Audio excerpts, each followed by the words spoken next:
अब लिपि को तो हमने जाना कि जिस रूप में अथवा जिस विधि में लिखा जाता है उसे हम लिपि कहते हैं। अब जैसे कि हमारी जो भाषा है, जिस भाषा में अभी हम लिखते हैं और आप उसे समझते हैं, उसे हम क्या कहेंगे? हिंदी को क्या कहेंगे? हिंदी को लिपि जो दी गई है वो देवनागरी लिपि है। अब भाषा के और भी जो रूप हैं, जैसे हम कई भाषा जानते हैं, हिंदी हुआ, उर्दू हुआ, संस्कृत है, तमिल है।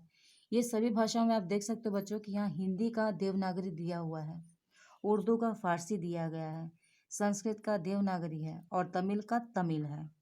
इसी प्रकार से भाषाओं के और भी रूप हैं, जैसे कि आप अंग्रेजी को रोमन लिपि में लिखते हैं, बांग्ला को बंगाली में, कश्मीरी को कश्मीरी में, पंजाबी को गुरुमुखी में।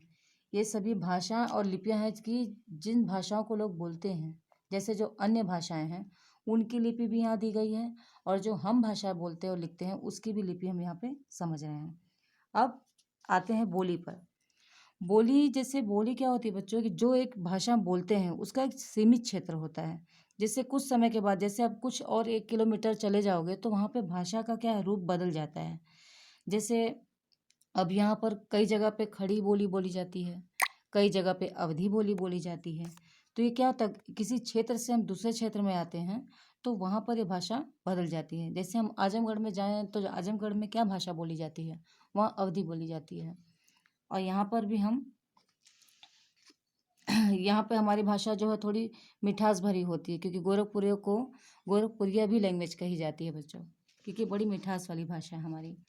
अब इसी प्रकार से हम जानेंगे कि भाषाएं और कितनी हैं।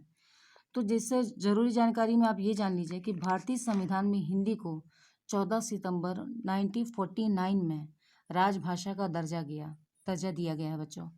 और भारतीय संविधान में अब तक 22 भाषाओं को मान्यता दी गई है। अब 22 भाषाओं में आप सभी भाषाओं को देख सकते हैं, आपकी किताब में दी गई है। अब हम आते हैं बच्चों व्याकरण पे। व्याकरण में अब व्याकरण कहते किसे हैं? जैसे व्याकरण में मैं आपको कुछ चीज़ें दिखा रही हूँ, जैसे मैंने थोड़ी देर पहले आपको एक एग्जाम्पल दिया था। जैसे यहाँ देखिए, माँ ने फूल की माला बनाई, या मेरे को आज कहीं नहीं जाना है। अब ये दोनों चीज़ आपको सही लगती है, शुद्ध है क्या? नहीं ना। अब देखो, माँ ने फूलों की माला बनाई, ये क्या हुआ? जब यहाँ पर व्याकरण ने इसे शुद्ध कर दिया, और व्याकरण को शुद्ध करने के लिए हमारे कौन कौन से नियम हैं? ये लिंग, वचन, क्रिया, काल, इन जब सभी चीज़ों को हम नियमपूर्वक उसका निर्धारण एक व्याकरण के रूप में करते हैं नियम के अनुसार, और वर्णों का उच्चारण, गति, लय, जिससे वो जो हमें कहना है वो आप तक पहुंच सके, उसके लिए ये है।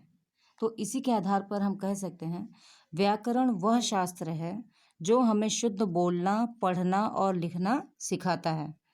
अब व्याकरण को कितने भागों में बांटा गया है? व्याकरण को बच्चों 3 भागों में बांटा गया है, वर्ण विचार, शब्द विचार और वाक्य विचार।